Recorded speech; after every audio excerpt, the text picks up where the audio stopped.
Shalom pessoal, saudações de paz a todos. Estamos aqui para a gravação de mais um vídeo da série Doutrinas Eternas. Falamos no primeiro vídeo sobre a doutrina bíblica da eleição e hoje falarei aqui sobre a doutrina bíblica da predestinação, chamando a sua atenção para dois textos bíblicos, Efésios capítulo 1, verso 5 e Romanos 8, verso 29, no qual diz: "E nos predestinou para si mesmo, segundo a boa determinação de sua vontade, para sermos filhos adotivos por meio de Jesus Cristo." Romanos 8, verso 29 diz: "Pois os que conheceu por antecipação, também os predestinou, para serem conformes à imagem de seu Filho, a fim de que ele seja o primogênito entre muitos irmãos. E os que predestinou, a eles também chamou. E aos que chamou, a eles também justificou. E aos que justificou, a eles também glorificou." Bom, em primeiro lugar, é interessante estabelecer aqui os termos etimológicos da palavra predestinação. E para isso quero usar aqui as palavras de Avot Smith, que diz o seguinte, citado pela teologia sistemática de Erickson Millard, que diz o seguinte: "O verbo bahar e o vocábulo grego eklegeomai são termos aproximadamente equivalentes. Eles se referem à escolha ou seleção que Deus faz de certas pessoas entre a espécie humana para um relacionamento especial com Ele. O verbo grego prorizo corresponde a predeterminar ou estabelecer de antemão. Nem todas as suas ocorrências, no entanto, estão associadas ao destino final. O verbo protistemi e o substantivo prótesis se refere a planejar, estabelecer como propósito ou resolver fazer algo. Conclusão: todos esses termos transmitem a ideia de iniciar uma ação."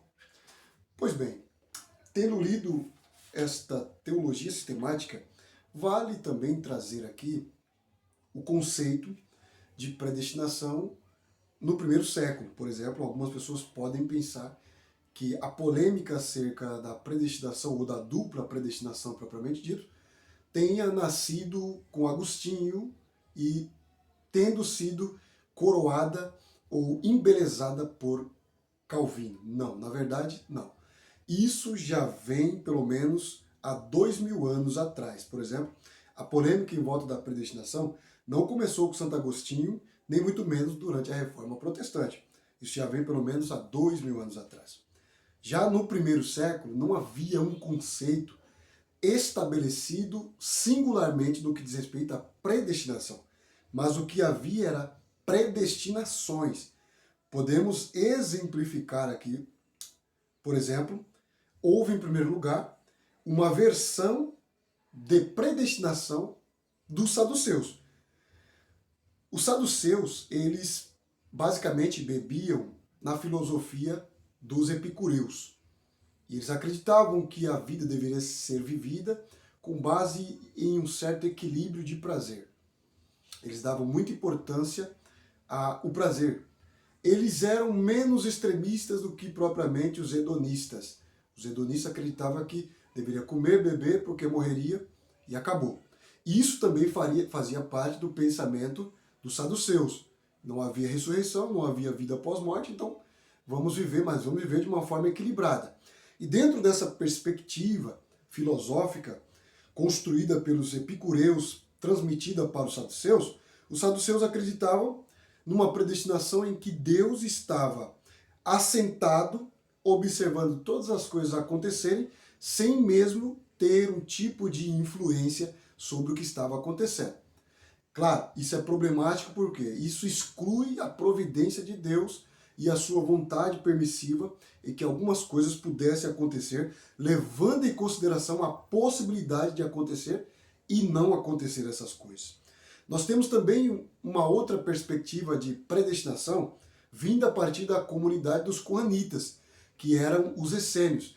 Era aquela seita considerada pelo judaísmo farisaico, que vivia excluído no deserto da Judéia, por ser uma seita, por ser um povo excluído e não fazer parte da doutrina ortodoxa que havia no farisaísmo, resolveu viver ali isoladamente no deserto.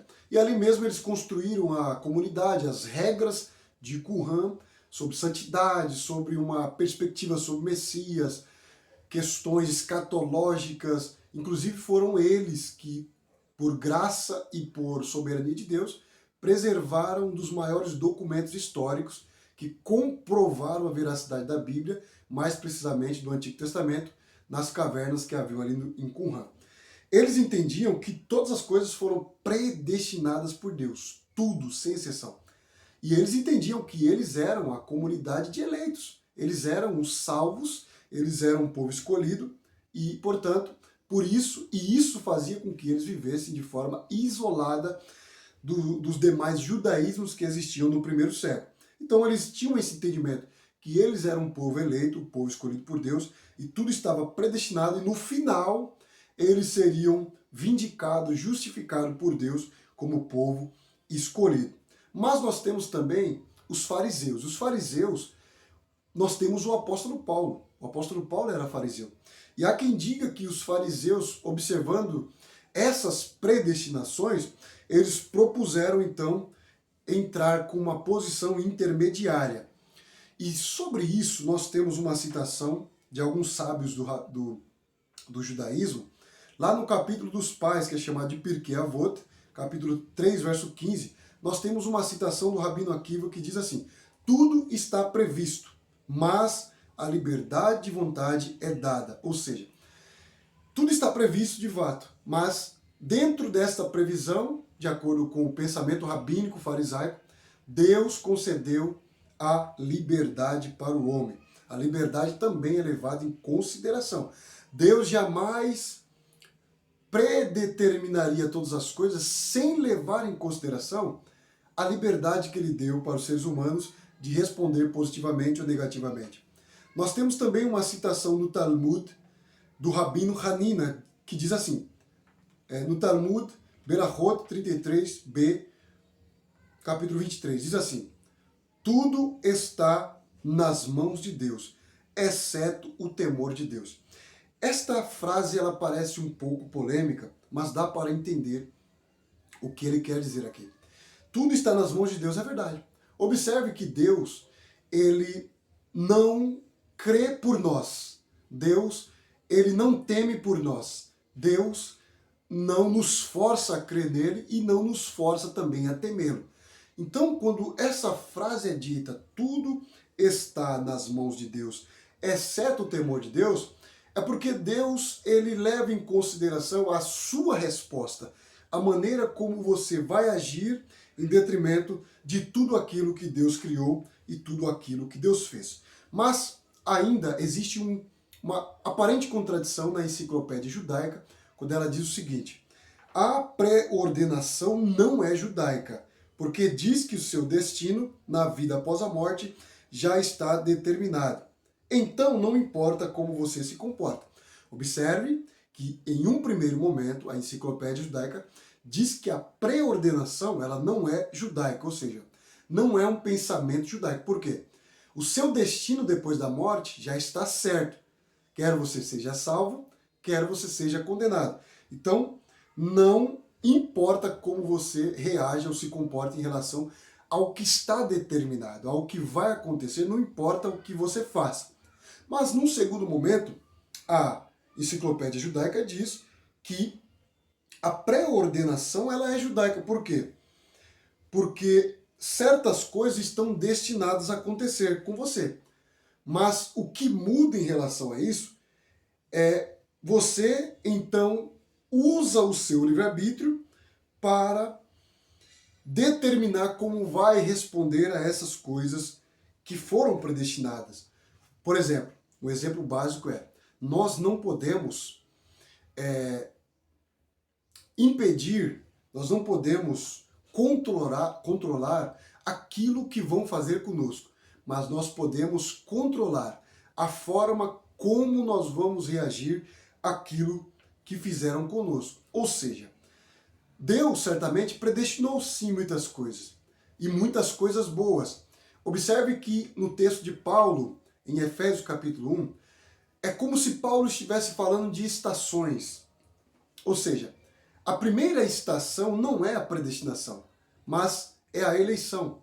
E as outras estações, elas acompanham a estação anterior, a estação primária, que é a eleição.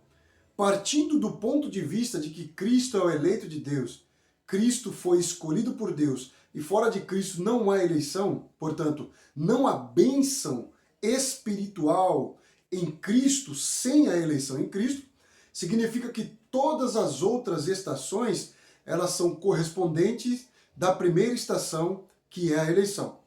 Observe que a eleição, ou a predestinação propriamente dito, ela faz parte de uma das estações que acompanham a primeira estação, que é a eleição.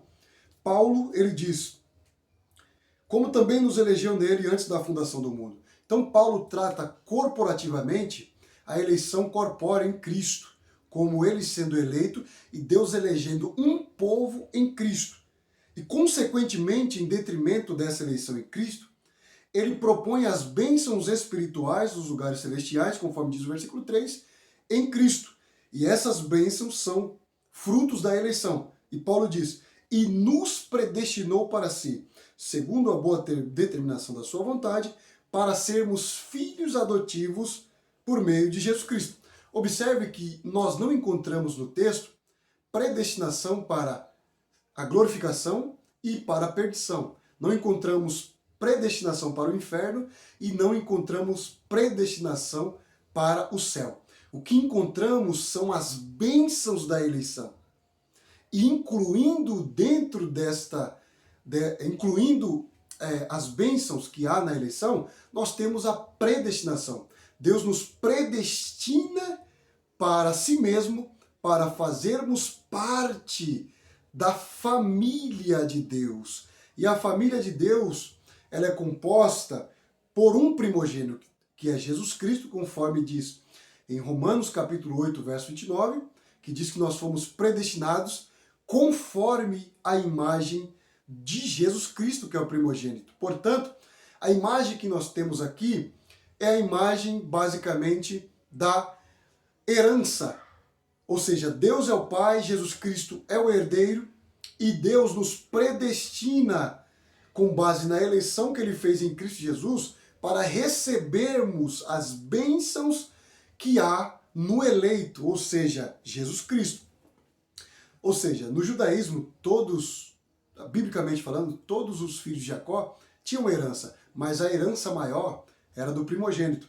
E aqui nós temos a própria predestinação como uma bênção de sermos predestinados para Deus, para sermos filhos adotados. Ou seja, nós éramos pecadores, perdidos, nós éramos inimigos de Deus, mas Deus, em sua graça, elege Jesus Cristo para vir a este mundo, morrer pelos nossos pecados, para nos salvar e nos salvando, eleger-nos em Cristo e elegendo-nos em Cristo, decretar as bênçãos espirituais em Cristo, incluindo essas bênçãos, a predestinação para si mesmo, para que nós fôssemos filhos adotivos por meio de Jesus Cristo.